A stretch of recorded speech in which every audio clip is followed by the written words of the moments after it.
안녕하세요. KU 컨텐츠 베이커리에서 보내드리는 첫 번째 팟캐스트 디저트의 이상현입니다. 저희 디저트는 우리 주변에 있는 다양한 영역에서 활동하고 계시는 소상공인 분들을 모셔 소소한 이야기를 나눠볼 생각인데요. 소소한 가게 파헤치기. 오늘은 창동 LP 음악학 해걸음의 고객무 선생님과 함께하겠습니다. 안녕하세요. 네, 안녕하십니까?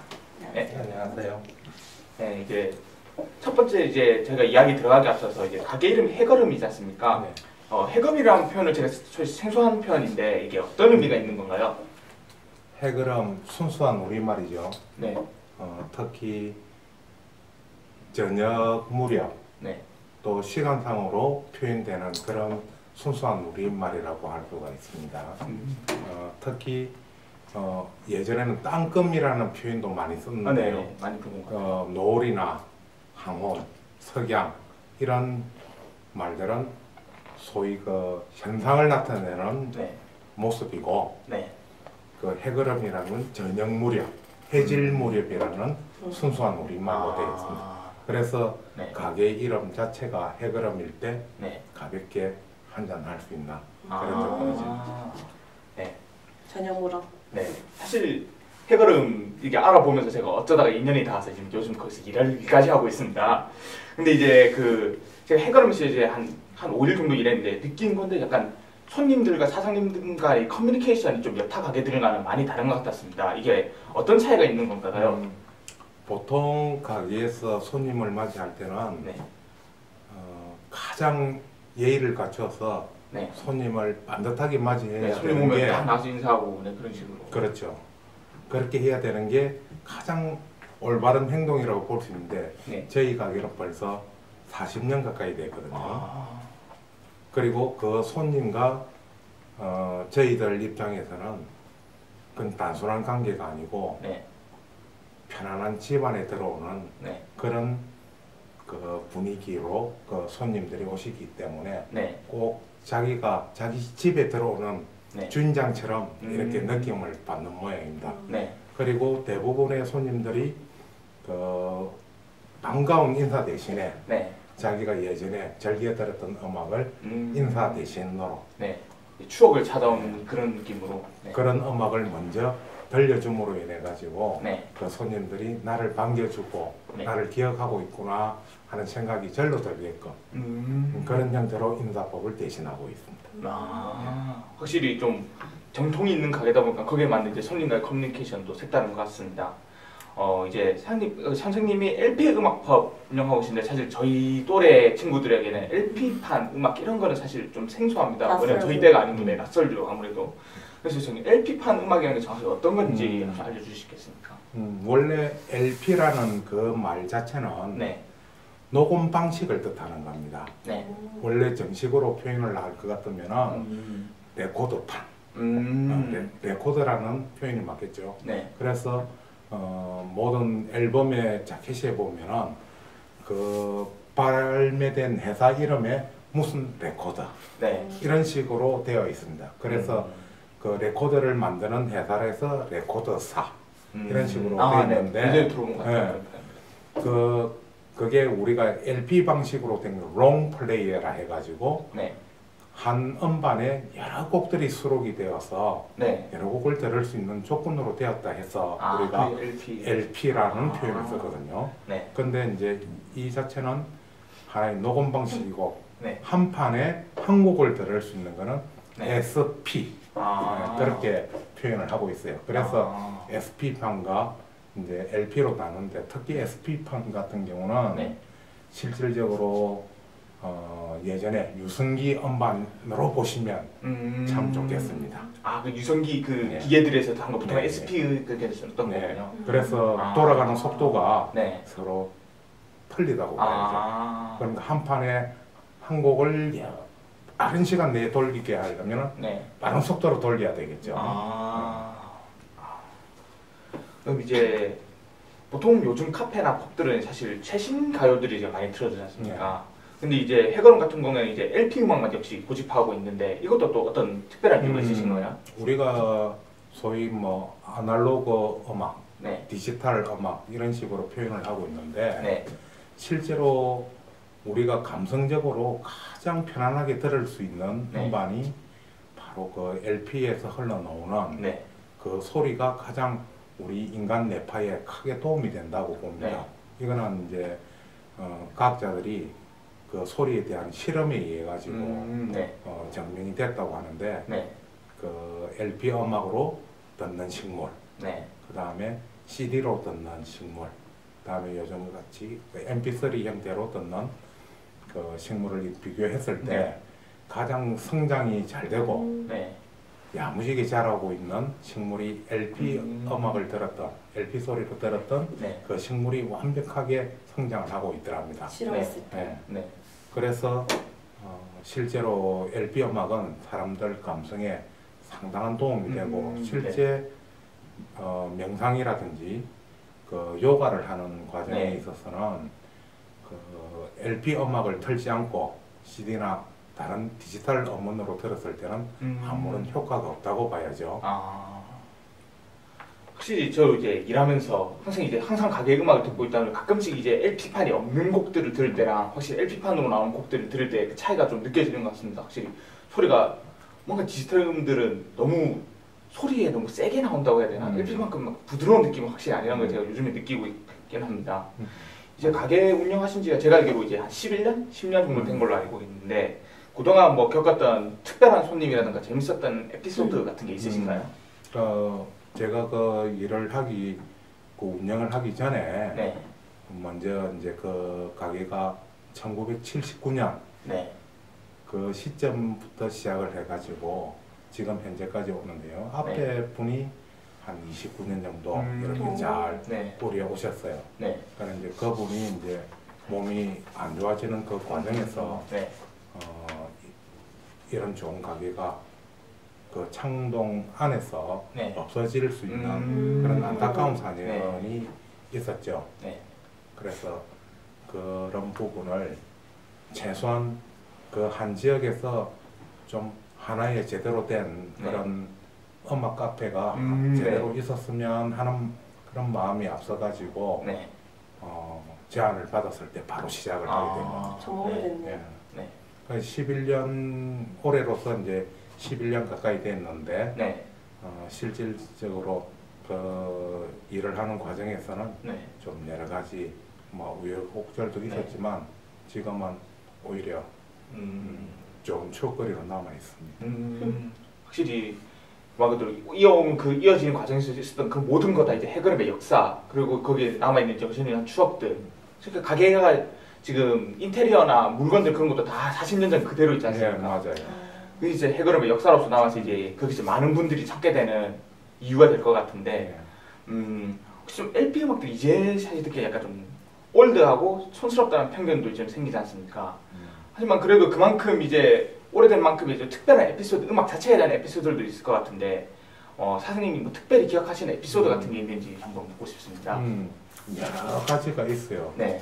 여러 가지가 있는데 우리 손님들 사이에서 그 많은 추억을 가진 그런 음악들도 있고, 그 다음에 또 그 음악 속에서 나타나는 뭐 작은 숨은 이야기라든지 그런 뒷이야기들이 제법 많이 있습니다.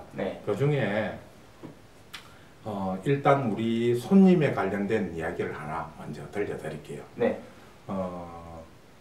그 카펜터스라는 그 가수들이 있습니다. 2인조 보컬 그룹인데 상당히 목소리가 아름답고 그 다음에 연주를 잘하는 그런 혼성 팀입니다. 서로 그 남매지간으로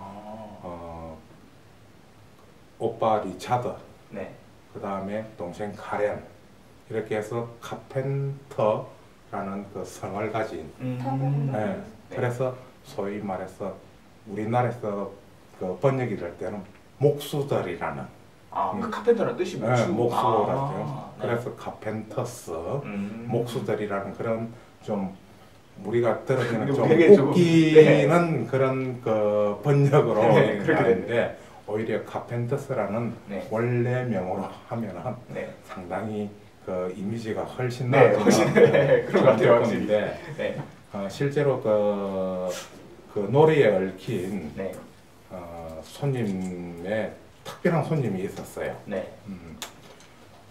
그 한국에서 쭉 생활을 하시다가 네. 20년 전에 미국으로 이민을 갔답니다. 아. 그런데 이민을 가서 두 부부가 상당히 고생을 많이 했던 모양이에요. 그 고생을 할 때 특히 자기 집사람이 네. 아내가 상당히 그 고생을 많이 해서 남편분은 거기에 대한 고마움을 항상 생각을 하고 있었던 모양입니다. 네.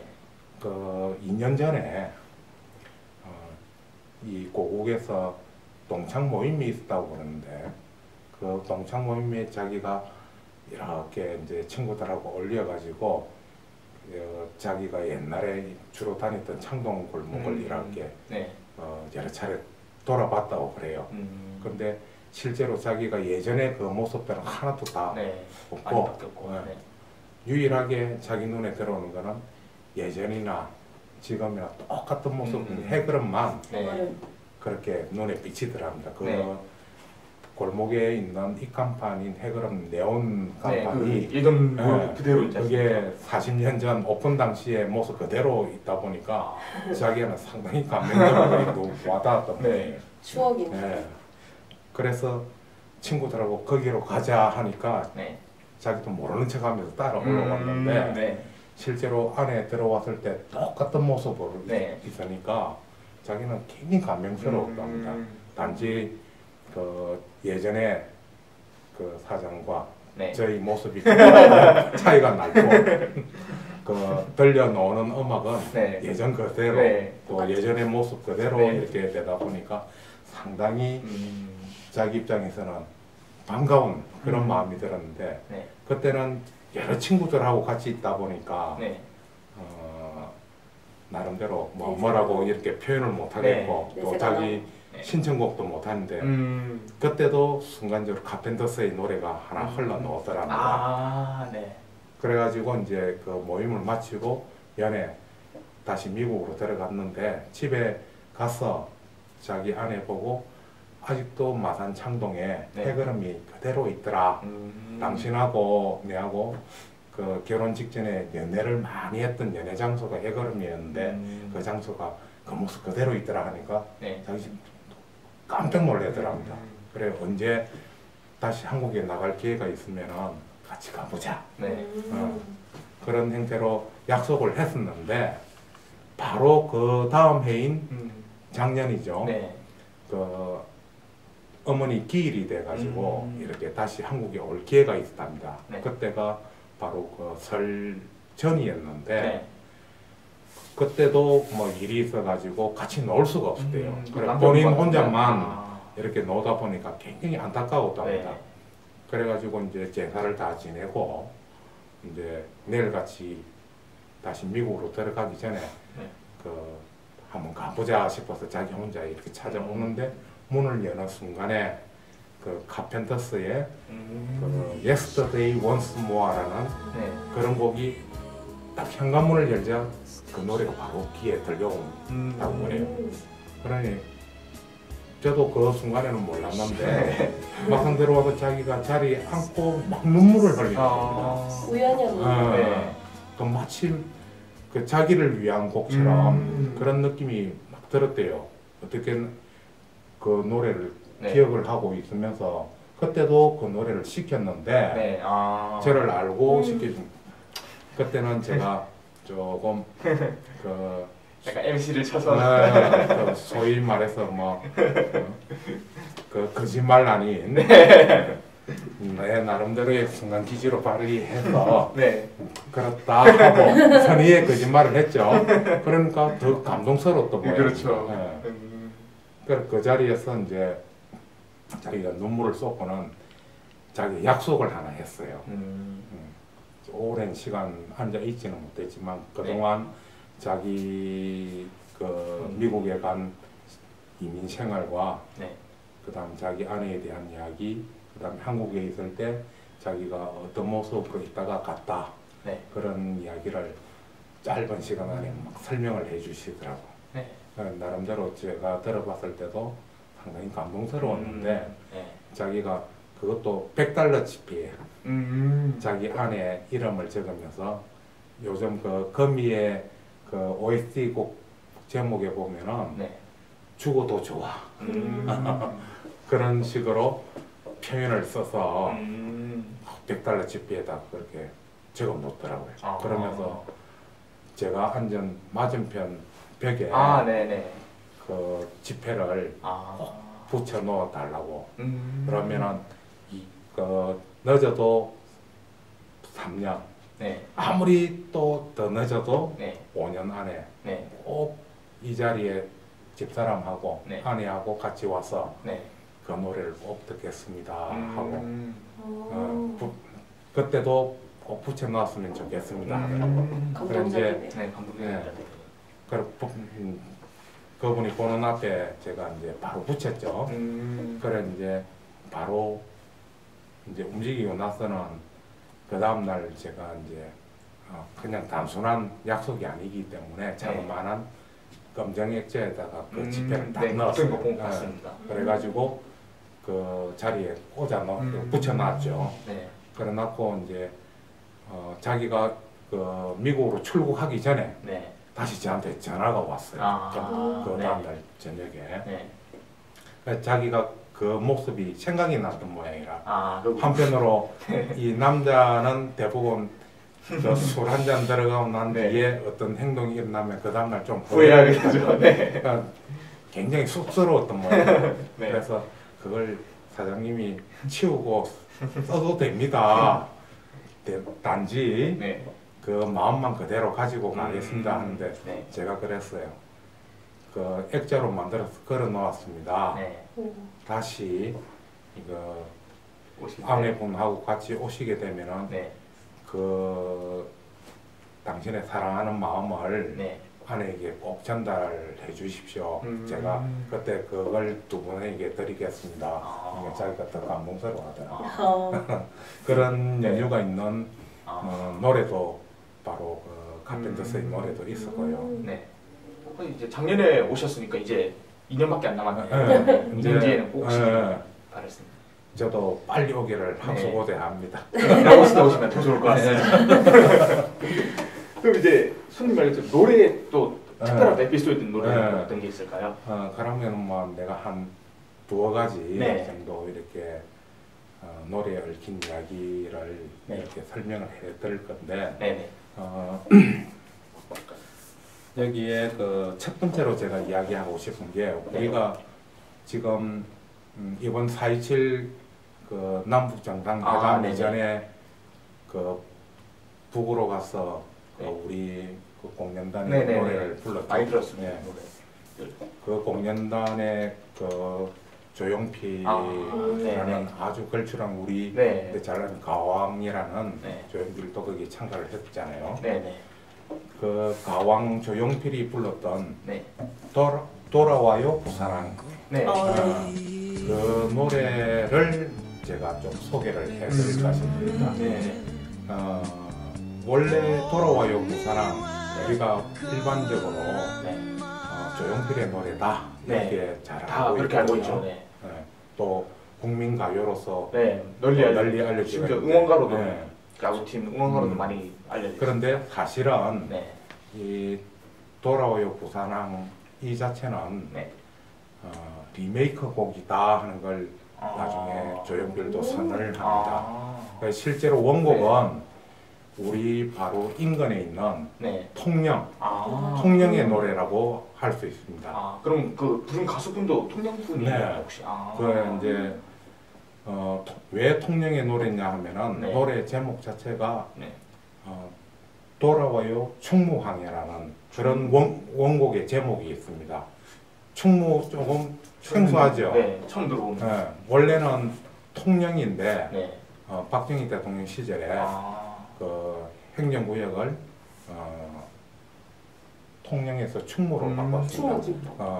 그때 나온 그 충무공 이순신 장군을 뜻하는 그 충무를 도시 이름으로 그때 개칭을 했어요.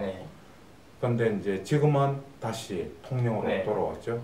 그러니까 다시 돌아왔죠. 그러니까 그때 노래가 나올 때만 해도 충무였을 때 당시. 충무라는 표현을 썼죠. 그때가 1970년의 일이니까. 네. 근데 이제 이 가요를 만드는 그 당사자는 네. 김혜일이라는 가수입니다.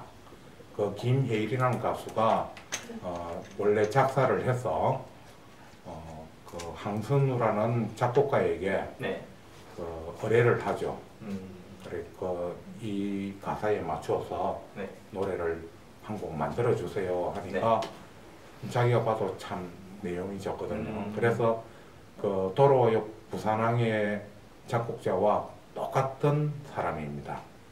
네. 황선우가 이제 충무항에 그 노래를 만들어서 이제 그 김예리라는 가수가 노래를 부릅니다. 그 노래를 부를 때만 해도 그렇게 썩 알려진 곡은 아니었죠. 네, 저 처음 좀 생소한 노래 같습니다. 특히 이제 그 음반을 낼 때만 해도 그 음반 하나에 여러 가수들이 이렇게 같이 합쳐서 불러요. 소위 옴니버스 여러 조합이 된 뭐 전문적인 용어로 하면 컴필레이션 음반이라는 그런 이제 음반을 제작을 하게 돼요. 처음 출시가 되니까 어떤 곡이 히트가 될지 알 수가 없잖아요. 그렇죠. 그러니까 이제 그 음반 자체는 그렇게 반응을 크게 일으키지는 못했던 모양입니다. 그래서 이제 또 가수로서 크게 또 성공을 못하니까 자기가 바로 군대에 입대를 하게 돼요. 군에 입대를 뭔가 큰 일을 그 군대에 입대를 해서 이제 군 생활을 야무지게 하죠. 하다가 71년 크리스마스 이브 날 자기가 휴가를 놉니다. 휴가를 노는데 이제 서울에 이렇게 노니까 친구들하고 어울리다 보니까 서울에 그때 당시에 가장 큰 호텔이 대영각이라는 호텔이 있었어요. 그 대영각 호텔에서 이렇게 잠을 자다가 그날 크리스마스 아침에 화재가 발생이 됩니다. 그때 상당한 그 대참사로 알려져 있는데 그때 당시에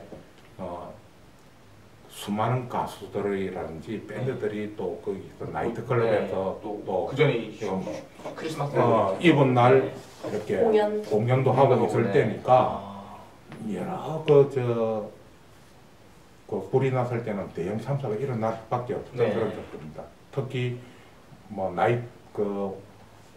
우리가 뭐 밤을 지새가면서 즐겁게 지낸 그 시점이다 보니까 좀 더 깊은 잠에 빠져 있는 거예요.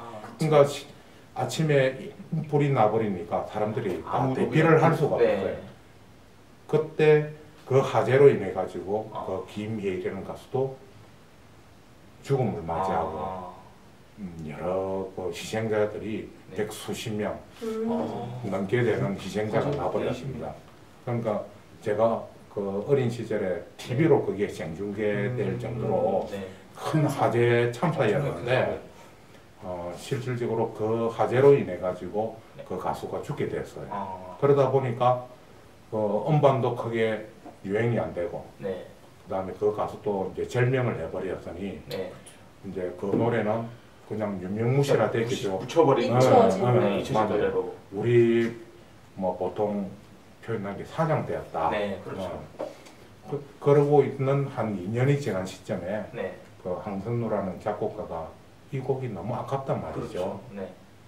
그래서 이제 그 곡을 다시 이렇게 개사를 해놨어.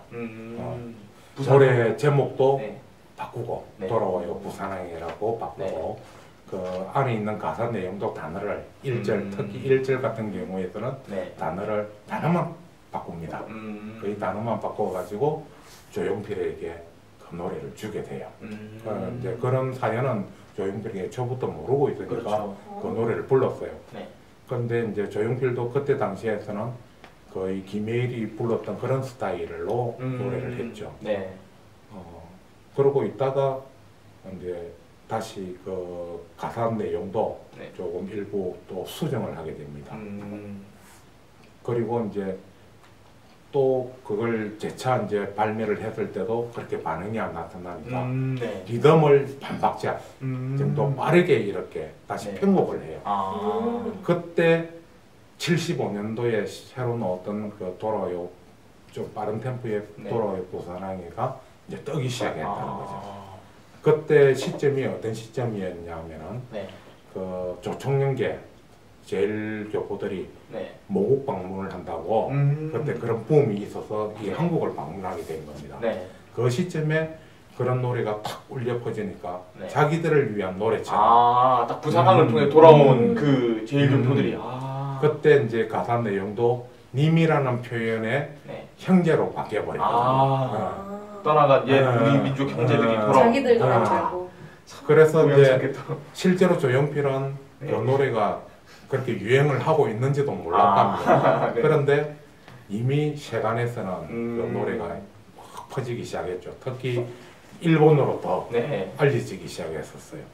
그래가지고 이제 실제로 그 조용필이 한참 부산에서 일을 하고 있던 그런 나이트 클럽이나 이런 데서 사람들이 돌아와요 부산항해를 부르달라니까 정작 자기는 그 노래가 생각도 안 하던 노래 보통 자기가 생각하던 노래가 그렇게 떴는지도 모를 정도로 그 노래를 그 부르고 있지를 않았기 때문에 순간적으로 가사도 생각이 안 나서 혼란스러울 때가 있었다고 그러는데 나중에 이제 그게 전파를 타기 시작하면서 자기가 이제 방송으로 나오라고 그런 주문이 쇄도가 되니까 비로소 그때 절감을 했다고 그래요. 그래 이제 우리가 지금 잘 알고 있는 그런 그 돌아와요 부산항해는 마지막 버전이 그 1980년에 나온 그 조용필 공식 앨범 1집 창밖의 여자의 두 번째 트랙에 그게 수록이 되어 있습니다. 그럼 그 전까지는 아직 조용필 그 가수가 아직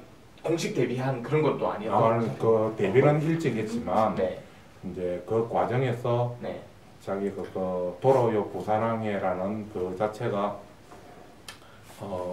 상당히 이제 인기가 있어가지고 가수왕까지 됩니다. 가수왕이 되는데 실제로 그 시점에 대마초 사건이 크게 있었어요.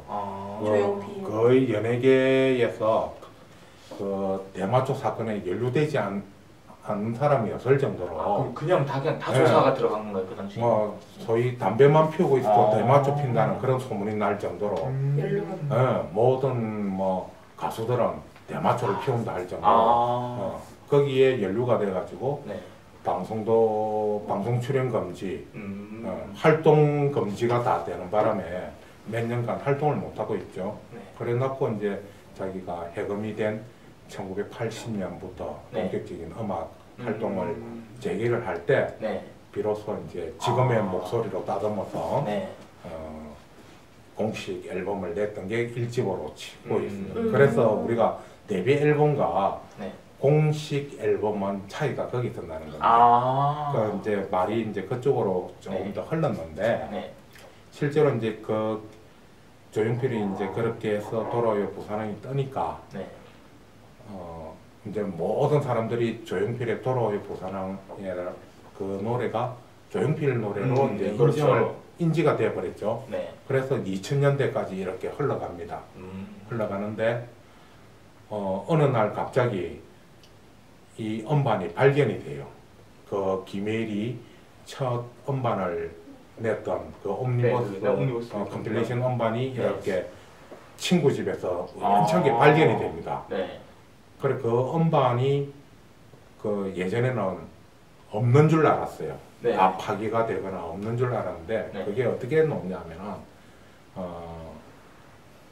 그 친구가 이제 그 김예리는 가수가 노래를 불렀다니까 기념으로 하나를 샀겠죠. 근데 그렇죠. 그 노래는 실제로 듣지를 못하고 이렇게 뭐 보관만 돼 있는데 시간이 흐르면서 어디에 놔뒀다는 게 그게 잘 알려지죠. 그러고 있는 찰나에 그 김예리 부모님들은 아들의 어떤 그 노래가 실린 음반을 보면 굉장히 마음이 아플 것 같잖아요. 그 노래만 들어도 자기 아들이 생각이 나고 그래서 그때 당시에 판매되고 있던 모든 음반을 수거를 해가지고 자기가 파기를 해버립니다. 불을 태워버려요.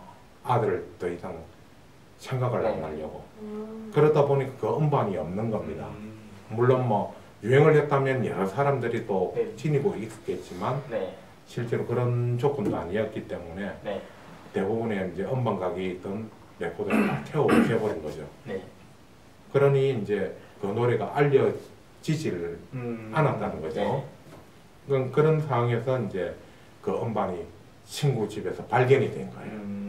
그 노래를 들어보니까 내 아들 노래와 조용필이 부르는 노래가 거의 단어만 틀리지 그 가사 내용이 같아요. 그래서 이제 저작권 문제로 제소를 하게 됩니다. 그러니까 이제 재판부에서 판단을 해볼 때는 이거는 다 1절은 완전히 단어만 바꿨네. 근데 2절을 보니까 2절 내용하고는 좀 확연히 차이가 난다. 다소 창작이 된 부분이다. 그래서 1절의 어떤 그런 표절 부분을 인정을 해가지고 일부 성소로 해서 그렇게 판결을 내렸고 그리고 그 작사가 강선우라는 표현은 쓰지 못하게 했다는 거죠. 원래 최초의 작사는 이제 김혜일 씨가 한 거니까. 그래서 이제 그 판결이 나는 그 순간에 조용필도 내 노래는 리메이크 곡이다 하고 깨끗하게 승복을 했다는 거예요. 역시 가왕답게 잘 풀린 이야기를 표절을 많이 해서. 그래서 그리고 이제 사실 또 조용필 입장에서는 가장 자기를 크게 만들었던 노래도 돌아와요 부산항의 그 노래였고 자기를 가장 명예를 실추시키고 아픔을 줬던 곡도 돌아와요 부산항. 그 노래로 인해서 또 데모아초 사건과 연루가 되었으니까 그래서 실제로 그 노래는 예전처럼 그렇게 잘 부르질 않는다고 그럽니다. 가슴 아픈 그런 노래이기 때문에 실제로 공연장에서도 잘 안 부른다고 그런 예전의 에피소드인 것 같습니다. 그런 노래가 또 있고 그 다음에 이제 여러분들도 잘 알다시피 그 부활이라는 대한민국 대표하는 밴드 그 밴드에 그 관련된 부활 3집에 관련된 그 연주곡을 한 곡을 좀 소개해 드릴까 싶어요. 그 연주곡 중에 별이라는 게 있습니다. 별이라는 연주곡이 있는데 그 사랑할수록이라는 그 노래를 불렀던 김재기라는 보컬이 있어요. 그 김재기가 가장 또 좋아했던 연주곡이라고 그래요. 근데 이제 실제로 그 이런 이야기를 먼저 하기 전에 그 부활의 김태원과 그 다음에 김재기의 만남부터 조금 이야기를 해드려야 될 것 같은데 이 부활 1, 2집이 나왔을 때 그 김태원은 상당히 주가를 올렸죠. 이성철과 이렇게 만나면서 상당히 이 대중들한테 호응을 많이 받고 상당히 인기가 있었어요. 그런데 그 인기를 얻고 난 뒤에 한동안 이 약물과 대마초로 인해 가지고 많은 그 시간을 공백 시간을 가지게 되죠. 거의 남들은 표현되기로 이제 폐인이 다 됐다 할 정도로. 근데 자기는 다시 말 그대로 부활을 위해서 재기를 해야 되는 그런 부활의 재기였다. 그런 태동을 해야 되는데 우연찮은 기회에 김재기라는 그 가수와 그 무명 가수와 이렇게 조우를 하게 되는 겁니다. 그것도 이제 굉장한 인연이죠. 그런데 이름을 탁 듣는 순간에 김재기예요. 자기도 일어나야 돼. 일어나야 되는데 그 재기라는 그 표현 자체가 너무 마음에 든다는 거예요. 순간적으로 쏙 와닿는 저 친구와 같이 작업을 하면은 내가 뭔가 부활을 할 수 있겠다 그런 느낌이 들더랍니다. 그래서 이름부터가 너무 마음에 들어가지고 네. 마음에 들어. 같이 이제 의기투합이 되었어요. 네. 그래 이제 음반 작업을 막 진행하는 과정에서 일단 사랑할수록이라는 곡을 네. 먼저 녹음실에서 녹음을 하려고 했대요. 네네. 그래서 이제 정확하게 이제 우리가 보면은 데모 테이프에 이렇게 먼저 녹음을 해놓듯이 네. 한번 불러보라 하니까 그 김재기 그 가수가 그냥 시원하게 처음부터 끝까지 쭉 뽑아내더랍니다. 그러니까 그 실수 없이 네. 그냥 한 번에 한 녹음이 곡이 완성이 돼버리는. 네. 그래 놓고 이제 그 곡을 다 녹음하고 난 뒤에 이제 두 번째 곡으로 이제 김태호의 연주곡 형태로 이 별을 이렇게 연주를 했대요. 네. 그래 이제 그 김재기라는 가수는 그걸 그대로 기타 소리를 듣고 있었죠. 네. 그러고 나서 이제 연주가 다 끝나니까 이 노래 내가 부르면 참 좋겠다. 내가 나중에 이 음반에 수록이 될 때는 이 노래에 가사가 있으니까 네. 꼭 이 노래 자체를 내가 부를 수 있도록 해주세요 하니까 김태훈이가 순간적으로 자기도 순간적으로 하는데 네. 바로 연애 그래라 꼭 네가 부를 수 있도록 해줄게. 네. 그렇게 약속을 했대요. 네. 그래 놓고 두 사람이 이제 헤어진 거죠. 네.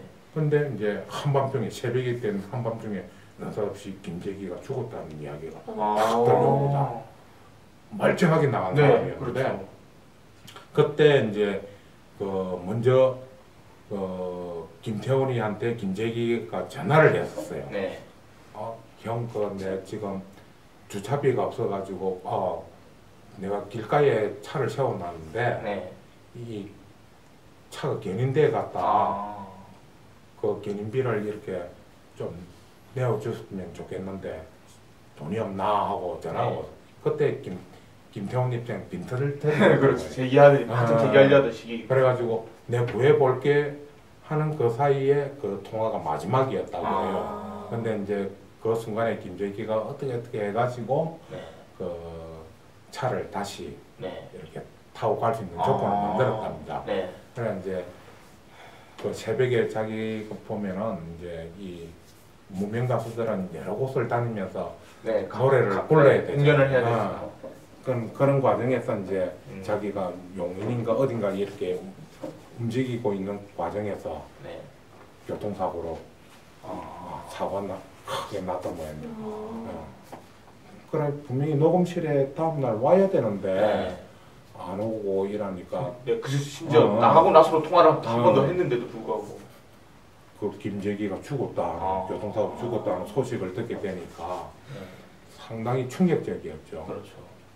그래가지고 나중에 이제 그 실제로 부활 3집을 녹음을 해야 되는데 네. 이 막막하잖아요 가수가. 네, 새로운 보컬을 찾아야 되니까. 그때 생각이 불현듯 나더랍니다. 김재기가 죽기 전에 네. 김태훈이 보고 내 동생 노래를 한번 들어봐라. 내 목소리와 거의 흡사하다. 동생도 가수였군요. 네. 그 김재희라는 동생은 김재희예요. 들어본 것 같아요. 최근에도 그 활동하고 있는 것 같았는데. 지금 뮤지컬 가수로서 활동을 하고 있죠. 네. 그리고 또 김재기가 동생한테 또 이런 표현을 했답니다.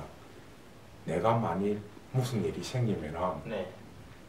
꼭 태훈이 형을 도와줘라. 나와 같이 도와줘라. 네. 그런 말을 남겼대요. 그래 그런 말들이 결국 유언으로 나. 네, 유언하는.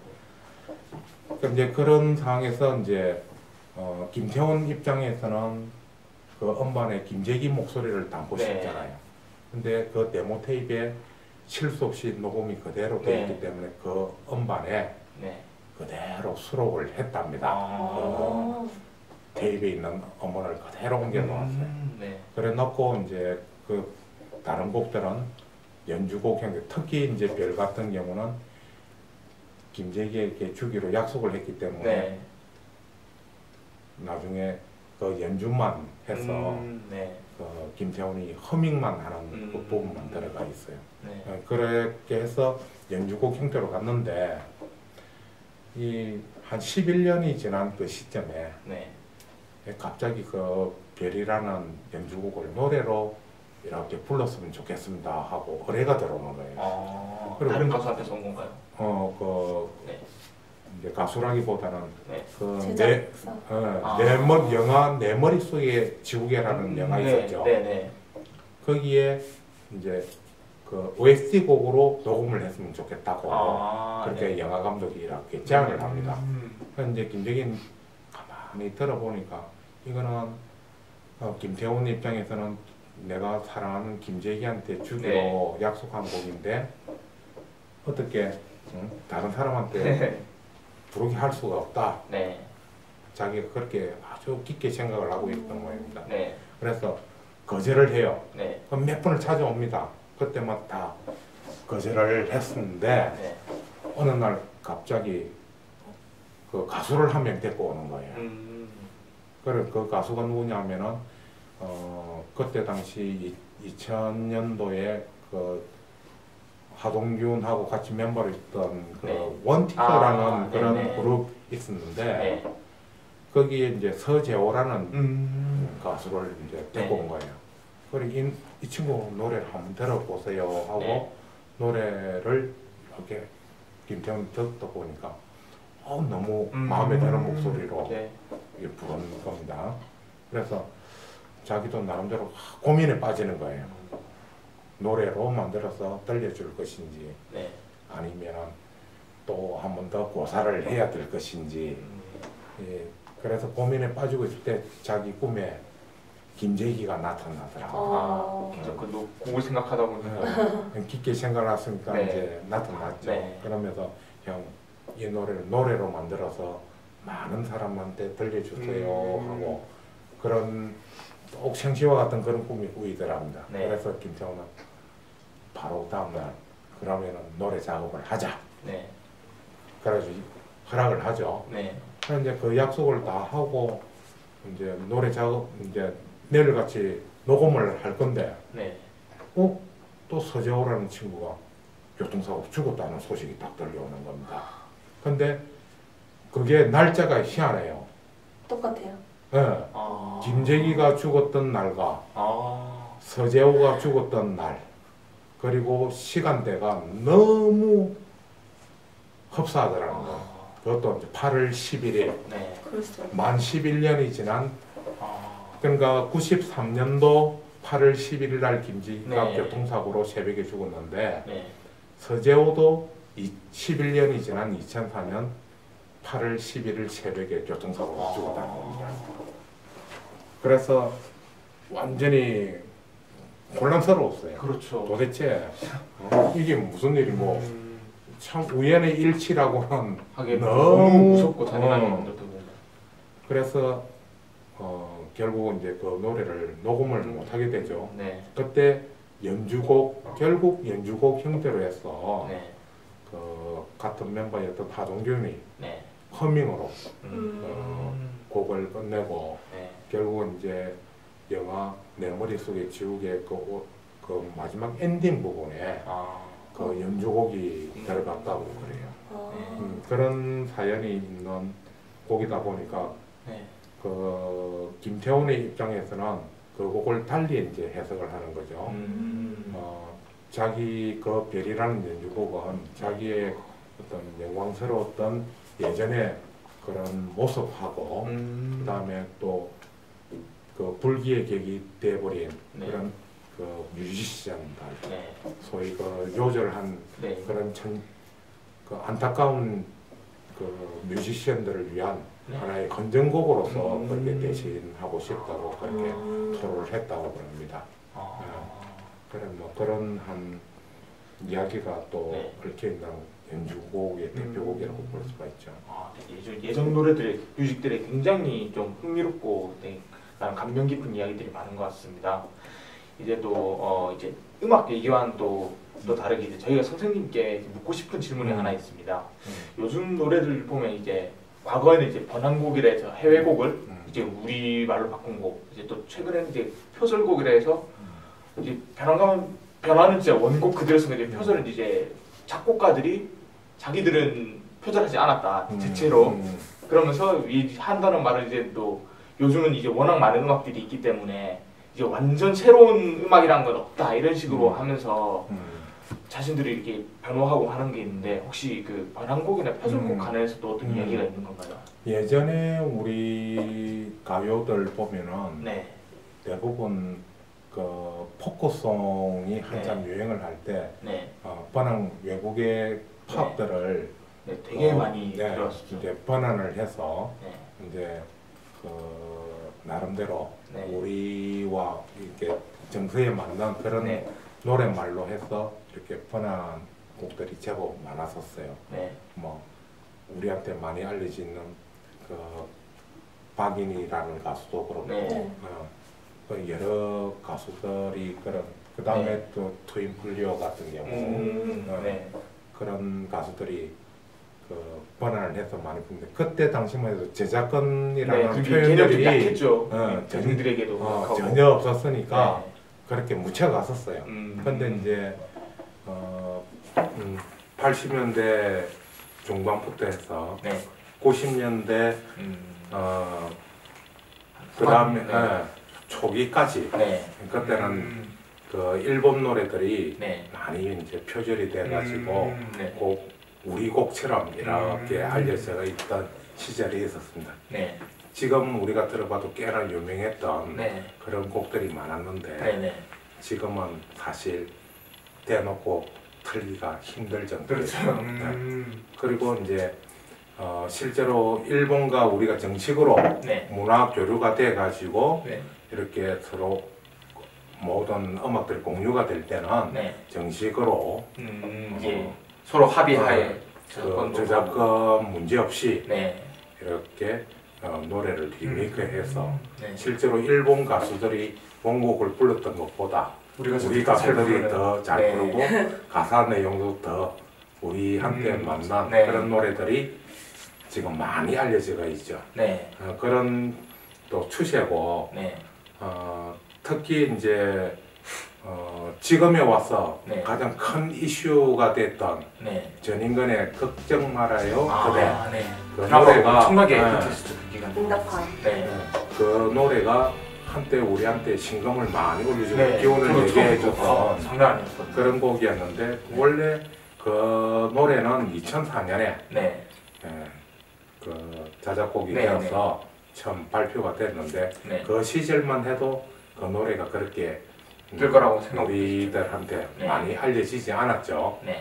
그런데 이제 2015년 이후부터 어느 날 갑자기 그 경제 생활 자체가 조금 힘들어졌던 모양입니다. 모두에게. 그러니 이제 그 노래가 자연스레 이렇게 나오기 시작하더라고요. 그리고 이제 저한테도 그런 노래가 가장 신청이 많이 들어왔어요. 그러고 있다가 2016년이 되니까 이제 작금의 우리 그 세태와 그 다음에 촛불 집회 그때 이 노래가 본격적으로 이렇게 대중들한테 어필되기 시작했어요.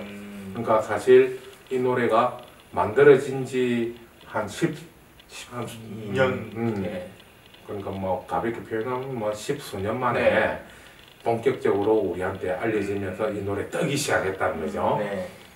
그래서 이제 거의 뭐 우리 국민가요처럼 이렇게 불려지는데 이 노래의 파급 효과라는 게 하나의 역사의 변환 시점까지도 시킬 수 있다는 거죠. 그래서 실제로 음악은 가벼이 볼 수 없는 게 어떤 사회상이라든지 어떤 현 시국을 크게 좌지우지할 수 있는 큰 이슈로서 그 역할을 할 수 있다는 겁니다. 인간한테 얼마만큼 그걸 영향을 끼칠 수 있는가는 이런 노래 한 곡 정도가 우리가 살펴봐도 충분히 이해가 될 수 있는 그런 부분이죠. 그래 이제 이 노래 자체가 모든 사람한테 불리고 이제 대선과 맞물려서 또 이 노래가 또 많이 울렸죠. 그런데 어느 시점인가 이 표절 시비가 붙기 시작했어요. 요즘 그 SNS 자체가 많이 그렇죠. 그 효과를 발휘하고 있지 않습니까? 네. 현재는 보통 말이라든지 어떤 음악이 이렇습니다 하고 내놨을 때는 온갖 어느 형태든 다 찾아낼 수 있는 조건이 된다는 거예요. 그렇죠. 그런데 이 노래의 원곡이 있다는 겁니다. 그게 이제 어떤 곡이냐면은 1972년 72년이요? 독일 미넨에서 아주 활동을 많이 했던 독일 그룹 블랙패스, 우리말로 하면은 검정발가락 그런 그룹이 있었는데, 그때 당시 독일에서는 미넨 하면은 맥주가 유명하잖아요. 독일. 말 그대로 그 노래 제목이 드링크 도 인앤 벳 이런 식으로 우리말로 표현하면은 술 한잔 해요. 축배의 노래처럼 그렇게 좀 경쾌한 음악으로 이렇게 즐거운 자리에서 원곡은 들리는데 이 곡하고 그 다음에 걱정 말아요 그대가 이 표절 시비에 붙은 겁니다. 그래서 이제 심지어 그 유튜브라든지 어떤 인터넷 매체상에 그 노래를 서로 비교를 해가지고 이 곡이 이런 부위에서 표절이 거의 대부분이 되었다. 그렇게 비교해서 올려놓은 그런 영상물도 있고 실제로 그 노래가 비교돼서 불려지기도 했었어요. 그런데 이제 실제로 그런 내용들이 너무 많이 나오다 보니까 이제 저는 또 이 노래가 만약에 저작권에 문제가 되면은 제가 그 저작권을 사겠다. 아니면은 그 저작권료를 내고 어떤 그걸 조치를 하겠다. 그렇게 표현을 했다고 그래요. 우리한테 되게 널리 알려지고 진짜 많은 실제로 그 시기에 맞물려서 굉장히 많은 감동을 준 곡인데도 불구하고 표절 논란이 있는 게 확실히 노래가 주는 감동만큼이나 이제 표절 논란도 여기저기 숨어서 쉽게 사라지지 않는 것 같습니다. 네, 여기까지가 저희가 준비한 첫 번째 디저트입니다. 오늘 음악에 대한 즐거운 이야기를 들려주신 창동 LP팝 고객무 선생님께 감사드립니다. 네, 감사합니다. 네, 다음번에는 좀 더 달콤한 디저트와 함께 찾아뵙겠습니다. 시청해주셔서 감사합니다.